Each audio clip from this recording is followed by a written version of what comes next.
Welcome everyone, welcome to the channel. दोस्तों आज इस वीडियो में ग्रुप डी में आए हुए मैथ के सारे क्वेश्चनों को सॉल्व करेंगे। दोस्तों अगर चैनल पे नए हैं तो चैनल को सब्सक्राइब करो दोस्तों। तो चलिए बिना देरी के सेशन को स्टार्ट करते हैं।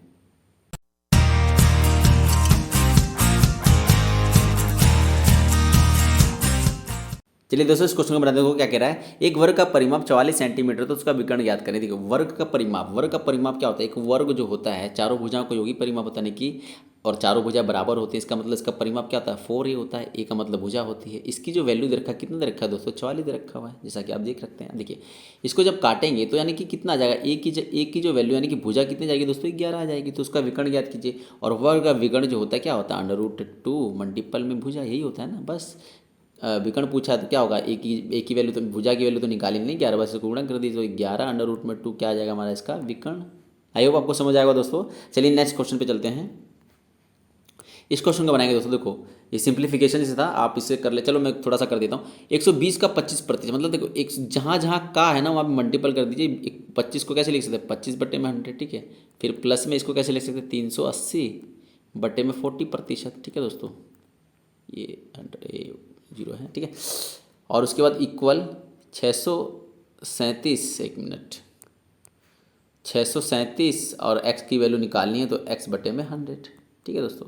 बस इसे सॉल्व कर दीजिए, ठीक है। इसको सॉल्व कर देंगे। मतलब देखो इसको सिंप्लीफाई करना है, सिंपल इसको सिंप्लीफाई करके x की वैल्यू निकाल देना तो x की वैल्यू हमारी आ जाएगी। आई होप ये बहुत ईजी है, आप कर लेना इसे, ठीक है। चलिए नेक्स्ट क्वेश्चन पे चलते हैं दोस्तों। चलिए दोस्तों इस क्वेश्चन को बनाते हैं। देखो क्या कह रहा है। एक बेईमान दुकानदार 1 kg के स्थान पर 950 ग्राम का प्रयोग करता है तो उससे कितने प्रतिशत का लाभ होगा। देखिए दोस्तों इस टाइप के क्वेश्चन को कैसे करते हैं। जो दुकानदार है, मान के चलिए दुकानदार ने 1 ग्राम खरीदा होगा 1 रुपये के हिसाब से, समझ रहे हैं दोस्तों। तो 1000 ग्राम कैसे खरीदा होगा दोस्तों, 1000 रुपये में, ठीक है दोस्तों। इतना आप समझ आया आपको, इतना 1000 रुपये में उसने खरीदा होगा। देखिए जब वो कोई भी 1 किलो माल किसी भी ग्राहक को बेचता है ना, तो वो पूरा 1000 ग्राम नहीं देता है, क्या देता है, 950 ग्राम। तो 950 ग्राम जब दे रहा है तो इसका मतलब ये दुकानदार ने उसको 950 ग्राम जो दे रहा है उसको कितने में खरीदा होगा, उसने 950 रुपये में बेचा होगा, ठीक है दोस्तों। लेकिन ग्राहक क्या कर रहा है, ग्राहक को तो नहीं पता ना कि उसको 950 ग्राम ही उसको तोल के दिया। वो तो यही सोचेगा कि 1000 ग्राम तोला है। तो ग्राहक क्या करेगा, ग्राहक तो उसको 1000 रुपये देगा, लेकिन इसने 1000 रुपये की वैल्यू ना देकर 950 रुपये की वैल्यू दी है, समझ रहे हैं दोस्तों। तो कहने का मतलब ये कि 950 रुपये की चीज़ को 1000 में बेच रहा है वो, ऐसे समझिए आप। तो 950 रुपये की चीज़ को अगर 1000 में बेचेगा तो कितने का फ़ायदा होगा दोस्तों, 50 का। यानी 50 का फ़ायदा होगा किस पे, 950 रुपये पे। 985 रुपये को 950 रुपये की जो वैल्यू है ना, मतलब बेस प्राइस कितना है, 985 तो है, ठीक है। तो 100 पे कितना होगा, 100 पे कितना होगा, इसको 100 से मल्टीपल कर दीजिए, काट देंगे, इसको सॉल्व कर देंगे तो कितना जाएगा। मैं 5 से करेंगे, 5 में 5 और 5 में 45, इसको सॉल्व करेंगे तो ये कितना आएगा, 100/19। तो 19×5 95 और बचा 5, तो कितना जाएगा, 5/19। यानी 5 से ही 5/9% क्या होगा दोस्तों, हमारा ये प्रॉफिट होगा। आई होप आपको समझ आएगा दोस्तों। दुकानदार का प्रॉफिट क्या है, 5 से ही 5/19% का उसको प्रॉफिट हो रहा है। चलिए दोस्तों नेक्स्ट क्वेश्चन पर चलते हैं। इस क्वेश्चन को बनाएंगे दोस्तों। समबाहु त्रिभुज का क्षेत्रफल इतना है तो उसकी भुजाएं याद कीजिए। देखो दोस्तों कोई समबाहु त्रिभुज जो होता है, ठीक है दोस्तों, देखिए समबाहु त्रिभुज का क्षेत्रफल क्या होता है, डायरेक्ट फॉर्मूला याद होगा तो आप कर दो, √3/4 और ये a² ही होता है। इसी की तो वैल्यू दे रखा है 36 √3, ठीक है। अब √3 से √3 कट जाएगा और इसको जब हम सोल्व करेंगे a², ये 36 को 6 मल्टीपल 6 लिख सकता हूँ और ये 4 को 2 मल्टीपल 2 लिख सकता हूँ। बस अब इसको अंडर कर देंगे, स्क्वायर को इधर लेके जाएंगे तो अंडर हो जाएगा। तो इसमें से 2 में से 1 निकलता है, ठीक है। इसे 2 में से 1 निकलेगा तो a की वैल्यू कितनी आ गई दोस्तों, 12 आ गई, ठीक है दोस्तों। तो क्या पूछा था, भुजा ही तो पूछा था, तो भुजा कितनी आ गई, 12 आ गई। यही हमारा आंसर है। आई होप आपको समझ आएगा दोस्तों। नेक्स्ट क्वेश्चन पे चलते हैं दोस्तों। आई होप आपको समझ आएगा। चलिए नेक्स्ट क्वेश्चन इसे सोल्व करेंगे दोस्तों। 3 लगातार विषम संख्याओं का योग 309 है तो उसमें सबसे बड़ी संख्या क्या होगी। देखिए दोस्तों विषम संख्या मान लीजिए, देखो विषम संख्या को जैसे 1, 3, 5, 7, 9। देखिए दोस्तों इसमें आप देखोगे ना, इन दोनों के बीच का जो गैप होता है हमेशा 2 होता है। सम संख्या होती है, 2 होता है, 2 होता है, ठीक है दोस्तों, समझ रहे हैं। तो इसलिए मैं इसे समझाने के लिए लिखा था। देखिए मान के चलो पहली विषम संख्या x है तो दूसरी जो लगातार विषम संख्या क्या होगी, x+2 होगी। और तीसरी क्या होगी दोस्तों, x+4 होगी। और चौथी क्या होगी, x+6। ऐसे आगे बढ़ते जाएगा, लेकिन 3 तक पूछा तो हम 3 पर रुक जाएंगे। का योग कितना दे रखा है दोस्तों, 309। जैसे इसमें गिवन है ना, 309 दे रखा हुआ है इसका यूसम। 1 मिनट से मैं साफ लिख लेता हूँ, इक्वल में 309 ये गिवन है। अब कितने एक्स हैं दोस्तों, 3 एक्स हैं और ये कितना जाएगा, 3 दूनी 6 हो गया, ठीक है, 3 3 9। अब देखो 6 को बराबर के उधर लेके जाओगे तो घट जाएगा, तो 303 आ जाएगा ना। और ये x की जो वैल्यू है 3x की वैल्यू, तो काटेंगे इसको तो 1 0 1 आ जाएगा, यानी कि x की जो वैल्यू है 101 है, ठीक है। तो इसमें से क्या पूछा, सबसे बड़ी संख्या। सबसे बड़ी संख्या देखो, ये छोटी थी, ये उससे बड़ी थी, ये सबसे बड़ी थी, तो इसमें 4 और जोड़ दीजिए तो कितना जाएगा दोस्तों, 105। इसका मतलब बड़ी संख्या कितनी हो जाएगी दोस्तों, हमारी हो जाएगी 105। आई होप आपको समझ आएगा। चलिए नेक्स्ट क्वेश्चन चलते हैं। इस क्वेश्चन का बनाएंगे दोस्तों। देखो, एक बिल पर 40% छूट तथा 20% की 2 क्रमांक की छूट। मतलब देखिए, ये एक छूट और ये दोनों क्रमांक की 2 छूट, इन दोनों का अंतर देखा है 80, ठीक है दोस्तों। तो 2 क्रमांक की छूट का अंतर 80, तो बिल कितने का। देखिए दोस्तों, पहले तो इसे एकल करेंगे, यानी कि 20%, 20 प्लस में 20, 2 क्रमांक की छूट हैं। डिस्काउंट में क्या होता है, यहाँ माइनस हो जाता है, 20 मल्टीपल में 20 डिवाइडेड बाई में 100।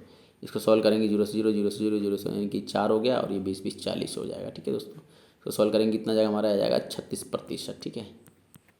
इन दोनों को हमने एकल किया तो 36% के बराबर आई है, ठीक है, और ये 40% के बराबर है ही। तो देखिए, इन दोनों का अंतर दी तो देखा 80 रुपये, तो इन दोनों का 40 में से 36 घटाएंगे, यानी कि 4% की जो वैल्यू है वही तो दे रखा है 80। 4% की जो वैल्यू दे रखा है 80 है, ठीक है दोस्तों। 4% की वैल्यू 80 दे रखा हुआ है, तो 1% की वैल्यू क्या हो जाएगी, काट जाएगी, सर 20 आ जाएगी, ठीक है। 100% की वैल्यू क्या आ जाएगी, 100 से मल्टीपल कर दीजिए तो कितना जाएगा हमारा दोस्तों, आ जाएगा हमारा 2000। तो हमारा क्या था, बिल कितने का था दोस्तों, 2000 का था, क्योंकि 100% पे कोई चीज़ पूर्ण होती है, ठीक है दोस्तों। आई होप आपको समझ आया होगा। चलिए नेक्स्ट क्वेश्चन पे चलते हैं दोस्तों। इस क्वेश्चन को बनाएंगे। एक बेलन की त्रिज्या 9 सेंटीमीटर और ऊंचाई 14 सेंटीमीटर, तो बेलन का वर्कपीट क्षेत्रफल ज्ञात कीजिए। देखो दोस्तों, एक बेलन है, वर्कपीट क्षेत्रफल क्या होता है, वर्कपीट क्षेत्रफल दोस्तों ये होता है ना, इसका होता है, मतलब ये वाला आधार और ये वाला सम्मिलित नहीं होता। तो वर्कपीट क्षेत्रफल क्या होता है, 2πr/h ही होता है। बस जो वैल्यू दे रखा है पुट कर दीजिए। क्या दे रखा है, 2 मल्टीपल में 22/7, और आर की वैल्यू कितनी दे रखा है, 9 दे रखा है, मल्टीपल में 9, ठीक है। और एच की वैल्यू कितने रखा है, 14 दे रखा है, काट दीजिए, 7 दूनी 14, बस ये 44 हो गया, 44 और ये 44 दूनी 88, 88 मल्टीपल में 9, 9 72 का 2 से लगा 7, 9 72, 72 और 7 कितना होगा दोस्तों, 72 और 7 हमारा होगा 79, ठीक है दोस्तों। आई होप आपको समझ आया होगा, सेंटीमीटर स्क्वायर, क्योंकि ये क्षेत्रफल की बात कर रहा है, ठीक है। चलिए दोस्तों नेक्स्ट क्वेश्चन पे चलते हैं। इस क्वेश्चन को सोल्व करेंगे दोस्तों। देखो क्या कह रहा है, ए किसी कार्य को 10 दिन में और बी उसी कार्य को 15 दिन में समाप्त कर सकते हैं। यदि कार्य एक एक दिन के अंतराल में करें तो कार्य कितने दिनों में समाप्त होगा। दोस्तों अल्टरनेट वर्क वाला है क्वेश्चन दोस्तों, आसान क्वेश्चन होता है ये भी, देखिए बस इसे समझ आना चाहिए। देखो, एक किसी काम कितने दिन में कर रहा है दोस्तों, 10 दिन में कर रहा है, और बी कैसे कर रहा है दोस्तों, उसी काम को 15 दिन में कर रहा है, ठीक है। ये दोनों का एलसीएम लेंगे ना, टोटल वर्क कितना जाएगा हमारा, 30 आ जाएगा। अब देखिए 30 आ गया, टोटल वर्क कितना हमारा 30 है। अब इसको क्या करेंगे, डिवाइड करेंगे, तो ये 3 आएगा और ये 2 आएगा। इसका मतलब देखिए, अभी क्वेश्चन ये बोल रहा है कि एक दिन ए काम करके चला जाएगा और अगले दिन वो रेस्ट पे रहेगा, फिर दूसरे दिन कौन आएगा, बी आएगा, फिर बी का काम करके चला जाएगा, फिर अगले दिन रेस्ट करेगा। मतलब एक दिन में सिर्फ एक ही बंदा काम करेगा, फिर दूसरे दिन वो आ जाएगा, अल्टरनेट वाला काम है। तो देखियो, तो इस कंडीशन में, इस टाइप के क्वेश्चन में हम 2 दिन का इकट्ठा काम निकालते हैं। मतलब देखिए, एक दिन में 3 बना रहा है, तो दूसरे दिन बी आएगा, तो एक दिन में दूसरे दिन कितना काम कर रहा है, 2 यूनिट का। तो टोटल 2 दिन का, हम 2 डे का हम टोटल काम निकालते हैं। तो कितना, 2 दिन में कितनी यूनिट काम हो रहा है दोस्तों, 5 यूनिट, ठीक है। 2 दिन में 5 यूनिट का काम हो रहा है, तो 30 यूनिट काम करने के लिए कितना दिन लग जाएगा दोस्तों, 30 यूनिट काम करना है, और 2 दिन में 5 यूनिट काम हो रहा है, तो 30 को उससे डिवाइड करेंगे, यानी कि 6 दिन में हो जाएगा ना दोस्तों। देखिए 2 दिन में 5 यूनिट काम हो रहा है, ठीक है। तो 30 यूनिट काम करने में कितना लगेगा, 30/5, यानी कि 6 दिन लग जाएगा। अब देखो 6 दिन तो लग जाएगा इसका, लेकिन 6 का जो पेयर है ना 2 दिन का, मतलब 6 इधर भी मल्टीपल होगा, 6 इधर भी मल्टीपल होगा, समझ रहे हो। देखो ये 30 हो गया और ये हमारा 12 हो गया। देखिए टोटल वर्क आ गया कि नहीं, 30 का 30, ठीक है। तो हमारा कितने दिन में काम कंप्लीट होगा दोस्तों, 12 दिन में कंप्लीट होगा, समझ रहे हो दोस्तों। आई होप आपको समझ आया होगा। चलिए नेक्स्ट क्वेश्चन पे चलते हैं। इस क्वेश्चन को बनाएंगे दोस्तों। 100 केले का दाम कितना है, 700 है। अगर इन्हें 96 दर्जन के हिसाब से बेचा जाए तो लाभ या हानि के बताइए। देखिए दोस्तों, आसान क्वेश्चन है। देखिए, एक दर्जन में कितने केले होते हैं, 12 होते हैं, ठीक है। और 100 किलो का दाम दे रखा है। जब 100 किलो का दाम, यानी कि देखो 100 किलो का दाम कितना दे रखा है, 700 दे रखा है। तो 1 किलो का दाम कितना जाएगा, 200 से डिवाइड कर देंगे तो कितना जाएगा हमारा, 1 केले का दाम 7 रुपये है। ये चीज़ आई रही है। और एक दर्जन में 12 केले होते हैं, और इनका कितना दे रखा है दोस्तों, सेलिंग प्राइस। मतलब देखिए, एक केले का दाम, मतलब एक केले को 7 रुपये में खरीदा जा रहा है, और 96 रुपये दर्जन के हिसाब से बेचा, तो एक दर्जन में तो 12 होते हैं, तो एक दर्जन एक केला कितने में खरीदा गया दोस्तों? 12×8 = 96 यानी कि 8, यानी कि देखिए मैं बताता हूँ, एक केले को 7 रुपये में खरीदा गया है और उसी केले को, एक ही केले को 8 में बेचा जाए, तो फ़ायदा हो रहा है कितने का फ़ायदा हो रहा है? 1 का फ़ायदा हो रहा है, किस पे? 7 पे। 100 पे कितने का फ़ायदा होगा? बस इसे सॉल्व कर दीजिए। तो सॉल्व करेंगे, देखो 100 से सीधा 7 को भाग कर दीजिए, तो 7 एकम 7 हो जाएगा, ये 3 और 7 चौक 28 हो जाएगा। फिर ये 2, अब तो कट नहीं रहा था, 2 सही 7%, यानी कि 14 सही 2/7% का क्या होगा दोस्तों? उसको प्रॉफिट होगा। आई होप आपको समझ आएगा दोस्तों। चलिए नेक्स्ट क्वेश्चन चलते हैं। इस क्वेश्चन को बनाएंगे दोस्तों, देखो 17, 123, 177 का HCF A है, तो A और 45 का एलसीएम ज्ञात कीजिए। देखिए दोस्तों 17, 123 और 177, इसमें आप देखोगे हाईएस्ट कॉमन फैक्टर निकालना है इसका, ठीक है। इन तीनों रकमों का हाईएस्ट कॉमन फैक्टर क्या होगा? देखो हाईएस्ट कॉमन फैक्टर क्या होता है दोस्तों, जो कि तीनों में एग्जिस्ट करे। 17, 123, 117 में कोई एग्जिस्ट ही नहीं कर रहा, कोई रकम है नहीं। इसका मतलब जब किसी में कुछ ना हो तो एक तो होता ही ना, तो इसका मतलब इन तीनों का HCF कितना है दोस्तों? 1 है, और वही A की वैल्यू, वही HCF A है यहाँ पे, ठीक है। तो A की वैल्यू कितनी आ गई दोस्तों? A आ गई। अब देखिए A और 45 का एलसीएम निकालना है, तो क्या होगा दोस्तों? इन दोनों का एलसीएम क्या होगा? 45 ही होगा, ठीक है दोस्तों। आई होप आपको समझ आएगा। तो इसका एलसीएम कितना हो गया? 45, यानी 1 और 45 का एलसीएम लोगे तो आप 45 ही आएगा, क्योंकि 45 क्या होता है? बड़ा होता है, मतलब लीस्ट कॉमन फैक्टर होता है, ठीक है दोस्तों। आई होप आपको समझ आएगा दोस्तों। चलिए नेक्स्ट क्वेश्चन पे चलते हैं।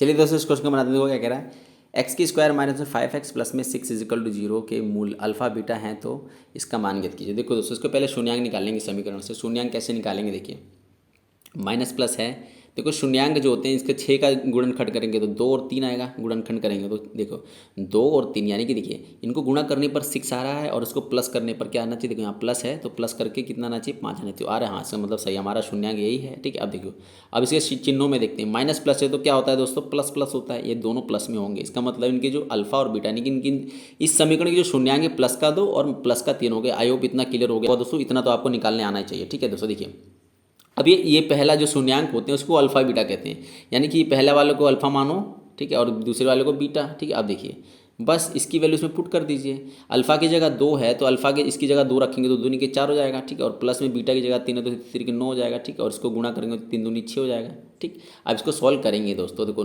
9 में से 6 या तो 3 बचेगा, 4 3 कितना होता है? 7 होता है। इसका मतलब इस पूरे की वैल्यू कितनी आ गई दोस्तों? 7 आ गई। आई होप आपको क्लियर हो गया होगा। कुछ नहीं करना था, इस समीकरण में से अल्फा और बीटा की वैल्यू निकाल लेनी थी, यानी कि शून्यांक निकाल लेने थे और शून्यांकों को इसमें पुट कर देना था और उसको हमें सिंप्लीफाई कर देना था, तो हमारा आंसर आ जाएगा, ठीक है दोस्तों। चलिए नेक्स्ट क्वेश्चन पे चलते हैं। इस क्वेश्चन को बनाएंगे दोस्तों, देखो A/B = 3/4 है, B/C = 5/2 है, तो इसका वैल्यू याद कीजिए। देखिए दोस्तों इसका मान याद करना है, सिंपल सा। देखिए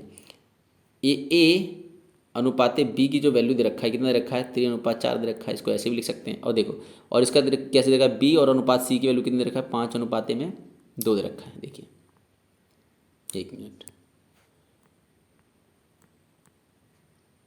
ये B है। अब देखिए दोस्तों इन दोनों का अनुपात सेम करेंगे, क्योंकि देखो 20 में भी है 20 में, लेकिन इन दोनों की वैल्यू अलग अलग है ना।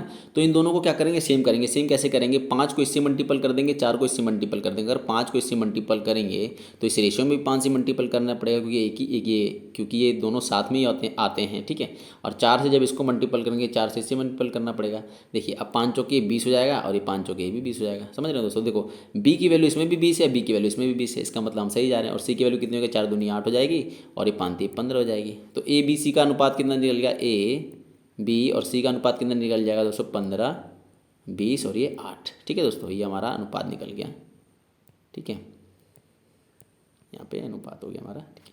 अब देखो कट रहा है क्या? कोई नहीं कट रहा, तो इसका मतलब ये अनुपात है। अब देखिए बस इसकी वैल्यू इसमें पुट कर दीजिए। अब 15 को देखिए, अब 15 को एक की जगह रखोगे, अब इसकी जगह रखोगे तो 15 का कितना हो जाएगा? 15 का 225 होता है दोस्तों, 225 होता है। प्लस में बी की जगह कितना है? 20 है तो 20 की स्क्वायर कितना होगा? 400 हो जाएगा, ठीक है। अब इसे बटे में एक की स्क्वायर कितना है? 15 यानी 225, और ये बी कितना है? 20 है तो माइनस में 400, ठीक है। अब इसको सॉल्व कर देंगे, कितना जगह हमारा हो जाएगा दोस्तों? 625, और इसको घटाएंगे तो माइनस में कितना जाएगा हमारा? 400 में से कितना जाएगा? 175, ठीक है दोस्तों। तो इसको हमने सोल्व किया तो कितना आएगा? 625 माइनस में 175, 5 से कट भी रहा है, इसे काट देंगे। देखिए 5 से काटेंगे तो 5 में 5 हो जाएगा ये, ठीक है। और ये हमारा 5 दूनी 10 5 25, ठीक है। और इसे काटेंगे तो 5 3 15 और 5 25, फिर 5 से काट देंगे, 5 दूनी 10 5 25 5 7 35, तो माइनस में 25/7 इसका आ जाएगा आंसर। आई होप आपको क्लियर हुआ होगा दोस्तों। चलिए नेक्स्ट क्वेश्चन पे चलते हैं दोस्तों। इस क्वेश्चन करेंगे दोस्तों। देखो क्या कह रहा है, एक्स प्लस में 1/x इज इक्वल टू 9 है, तो एक्स की क्यूब प्लस में 1/x³ का वैल्यू निकालें दोस्तों। ठीक है दोस्तों, देखिए इसका डायरेक्ट फॉर्मूला आता है, तो आप इसको ऐसे भी कर सकते हैं। देखिए दोस्तों, इसको डायरेक्ट फॉर्मूला होता है, अगर बोथ साइड क्यूब करेंगे तो क्या होगा, 9 की क्यूब माइनस में 3a होता है, यानी कि a की वैल्यू कितनी है दोस्तों, a की वैल्यू 9 ही तो है। 9 की क्यूब करेंगे कितना जाएगा, तो 729 हो जाएगा।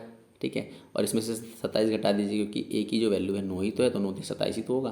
वैसे उससे घटाएंगे तो कितना जाएगा, तो 702 आ जाएगा हमारा। इसका मतलब इसका जो आंसर है कितना जाएगा, 702। ठीक है, अगर आपको ये भी नहीं आता तो आप देखो इसको बेसिक से कैसे करेंगे। इसको देखो कैसे करेंगे, इसको बोथ साइड आप क्यूब कर दीजिए। डायरेक्ट मैं फॉर्मूला करता हूँ, बोथ साइड क्यूब करेंगे तो यहाँ पे क्या जाएगा, एक्स की क्यूब प्लस में 1/x की क्यूब हो जाएगा। ठीक है दोस्तों, फिर प्लस में 3 पहली गुणा में दूसरी, और ब्रैकेट बंद पहली प्लस में दूसरी, यही होगा ना।